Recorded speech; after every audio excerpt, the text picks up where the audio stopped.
I made a deck themed around Scream, the 1996 horror movie featuring Ghostface, I think is his Christian name, but he's really just a terrifying guy with a knife.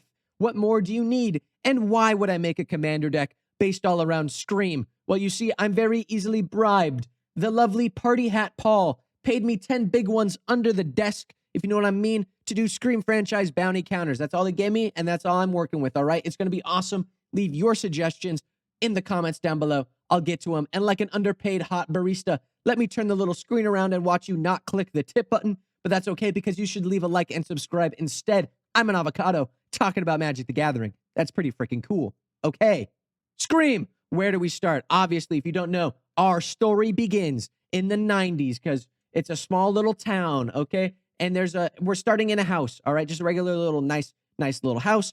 And there's a 90s phone. Ring, ring. Hello, what's going on? It's a raspy voice on the other end. And who picks it up but the cheerleader? I'm pretty sure. Just a regular girl picks up the phone. And she's talking and she's like, hello, is anyone there? What's going on? And it's like, I'm inside the house. What? That's spooky and scary. And she's like all freaking out. And then she finds out there's a killer in the house. What? Obviously, big twist. He's got a knife and he's using it. He's got a couple of knives and he's really using it. And then she's dead before her parents come back. And they're all sad and grieving because their daughter just got absolutely like unalived in front of them using TikTok language. Anyway, first day of school happens and all the students are hanging out, including Shaggy. And they're all talking about the rumors that there's a murderer on the loose and he's wearing a mask. And they're not rumors because it's actually true. But what do? Like teenagers, they go throw a party in the woods. I don't know. It's the 90s. That's, I guess, what people did back then. So all the students are hanging out, having a good time. Turns out that party is actually an ambush party because bad things are going to start happening. But it doesn't matter because there's booze and epic stuff going on. But it turns out they're being hunted the whole time they're at this party. So Shaggy's there. Courtney Cox is there. An emo guy is there. And the students are there. That's kind of all the main people. So they're hanging out and having a good time. So one of the girls goes into the garage to go get a beer. Turns out the killer's in there. He sticks her in the garage door and she gets split in half. Yeah, it's brutal. And also the coolest death in the movie, in my opinion.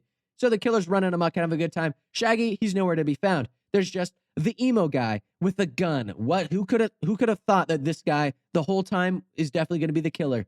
And so it's down to the last girl, and she's like, "Help me out, Shaggy. You came back. That guy, he's the bad guy. He's got the mask on and everything. He's a meanie." "No, Shaggy, say it isn't so. You're also a killer too?" "That's right." Big betrayal moment. They're both the killer. There's two killers. Exactly. Also, this movie came out 30 years ago, so like you can't be mad that I spoiled it for you right now. You should watch it anyway. It doesn't matter. So she ends up outmaneuvering them, and she lives fast and doesn't die hard because she wins. And they hurt them. They like shoot each other and stuff. And I think they go to prison and or die. I don't remember the end of the movie all that clearly. I just remember she lives and something bad happens to them. I think they die or go to prison. It's awesome. So our story ends there. That's Scream all well and done.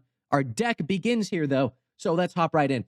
Obviously, bounty counters was the only kind of information we were fed here. So we're running Mathas, Fiend, Seeker as our commander. On our end step, we put a bounty counter on an opponent's creature. And then when that creature dies, if it has a bounty counter on it, each opponent draws a card and gains 2 life. That's okay. That's not too bad. It makes like other opponent stuff target, our opponents will turn on each other because of the bounty counters. They want to draw cards and stuff. It's pretty good. It combos really well with Shay Cormac because we can turn off Hexproof, Indestructible Protection, Shroud Ward, which is good. And when somebody with a bounty counter dies, we put counters on Shay, making him stronger. I like that. And we put bounty counters on stuff that we target, if that makes sense, which is good because Termination Facilitator puts bounty counters on stuff. And whenever a creature or planeswalker an opponent controls with a bounty counter on it is dealt damage, not by us, but damage in general, it gets destroyed. That's pretty good.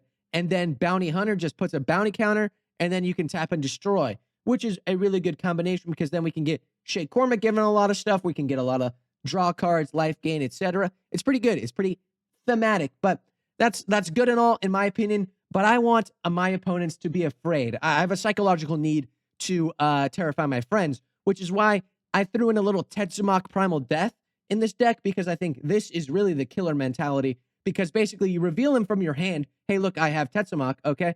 And then when he enters the battlefield, he becomes like a turret that shoots out all these destruction missiles that land on anybody with a prey counter. He kind of just eats them. It's terrifying because you just see, like, I imagine me flipping a card around in front of you and being like, I have this guy and he's going to eat your commander when I cast him. Be very afraid. It's awesome. Okay.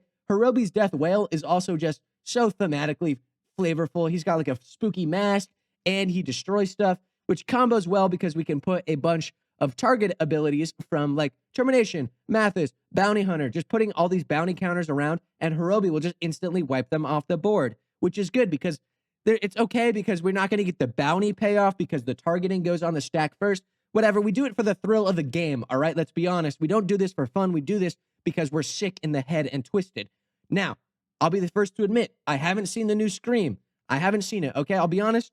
I have been watching banger movies like Megapolis and Joker Folie instead, all right? And I do know this for a fact, though. There's a girl killer in the new one. So I threw in Massacre Girl 1 and 2 just to make sure I've got all my bases covered, okay? And to really double, triple down on it, I threw in all the scary cards. Meat Hook Massacre. There's meat hooks in scary movies. There's Massacre Wurms in scary movies. There's a really bad, like, vampire lady. She's kind of hot. And then Blasphemous Edict is an auto-include in any black deck, to be honest. And Unstoppable Slasher makes the most sense. You can't kill him just like you can't kill the killer in any of these movies. Makes a lot of sense. It's pretty awesome. Now, the best vibes, Mindslaver. You control them. The call is coming from inside the house. Uh-oh, your worst fear? That's right, there's a serial killer. It's me. I'm controlling you. It's awesome. And, of course, Emrakul the Promised End. He's a big, scary Eldrazi. And I get to own you. Pretty awesome. You're a puppet on strings, all right? The call is coming from inside the house. What more does need to be said? And Tetzimoc and Shay Cormac just combo so well because I can turn off any way you can get around my Tetzimoc. I can target you. You are not indestructible anymore. You will die. It is inevitable. You can run, but you can't hide, if that makes sense. It's pretty awesome. And that brings us to the end of the video. If you liked this killer deck, please leave a like and subscribe. It's awesome. I had a great time making it. I've also got a Discord in the description down below. I just blanked on the words for it. It's awesome. If you have comments that you want me to build a deck around, leave them in the comment section down below. I hope to see you in the next one. Peace out. Mwah.